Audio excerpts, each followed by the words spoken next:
Welcome to the Kahler Podcast. This time, we're going to talk about G&L, Leo Fender's last guitar company that is currently being ran by two brothers, David and John McLaren. How you doing today, Gary? Well, yes, and I knew John McLaren Sr.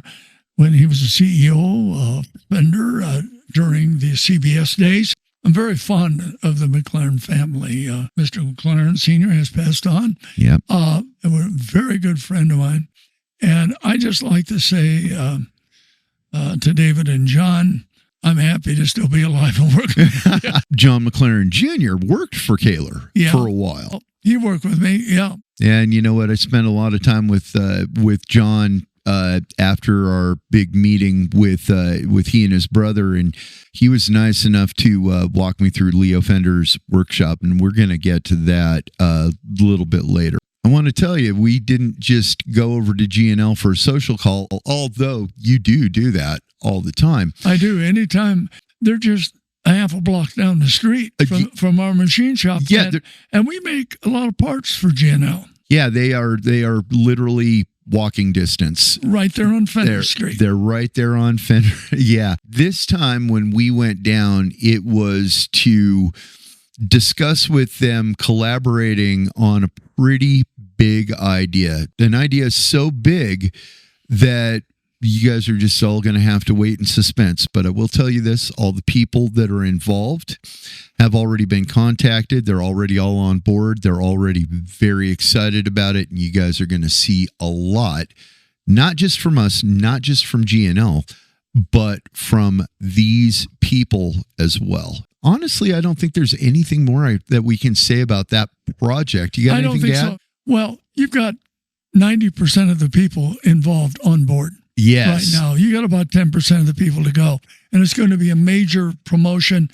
And the reason we're having this major promotion is because we need to talk more to the end user here. Yep. And that's what we're doing. That's why you're here. That's why we got this place.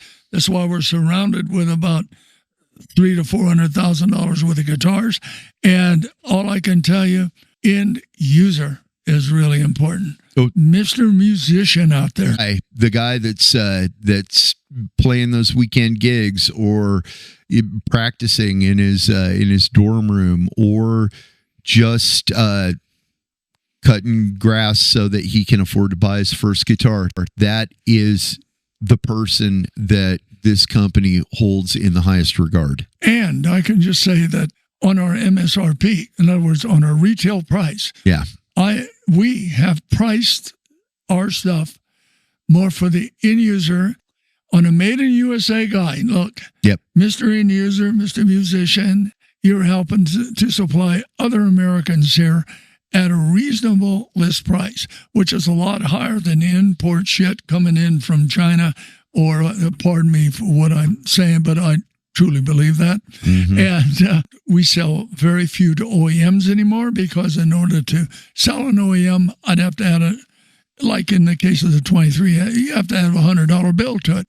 because every OEM wants to buy it 2/3 off, and we just don't have that margin. I will say this about the Made in America thing. Are we expensive? Yes. Are we more expensive than a lot of people?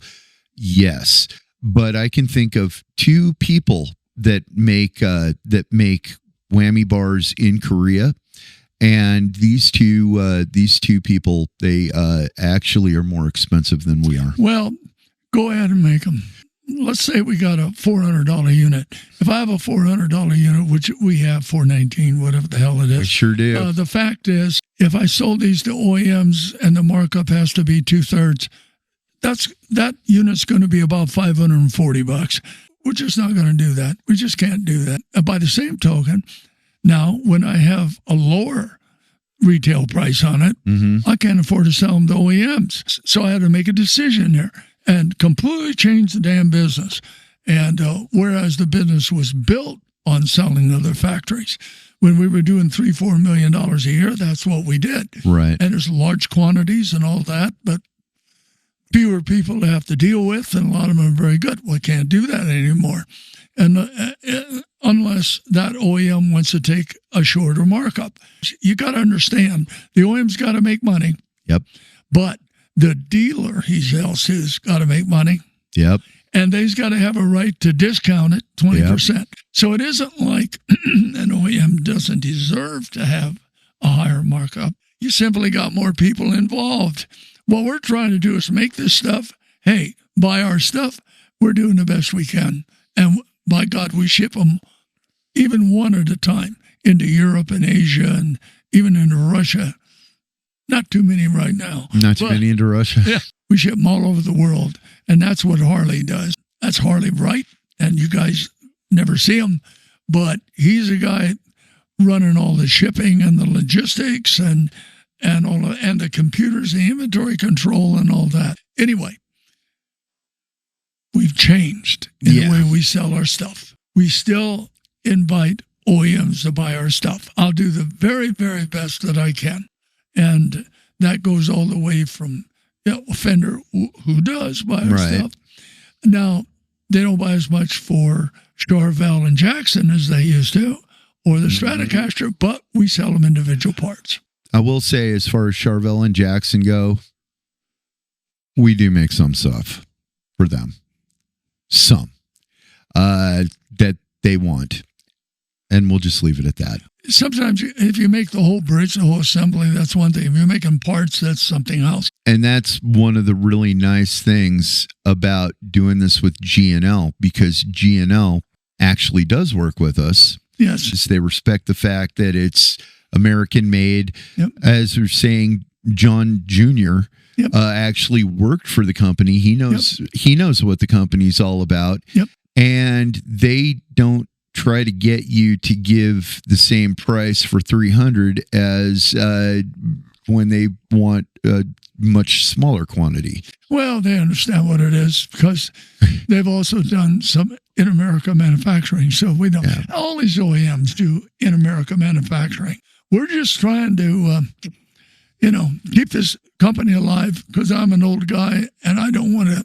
I don't want to take the big trip, knowing that we couldn't continue being made in America. I would say that's probably just about it. Great big huge shout out to G&L because they continue to support what we do, and the family that runs the place has been a friend of Kahler for decades. It's been since the 70s. Been a friend of the company as well as me personally. They do a great job. I've had discussions with both of them on the phone, but actually going down, meeting them face to face, taking the time to spend with them. Well, they're just great. That's your experience. My experience has been a lifetime. And I can just tell you, we're fortunate to be able to work with them. Very. And so we appreciate that. And we got a long ways yet to go on this promotion that we're going to do, or the effort we're going to do. I think the people are going to like it. I'm so excited. There's so much exciting stuff that's coming up. And man, oh man, when you guys see it, you're not going to be able to believe it.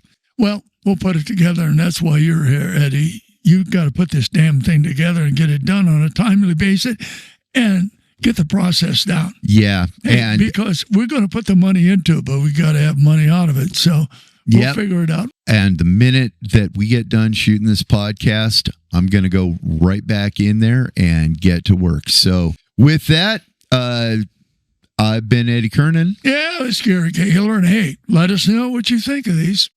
All right. See you next week.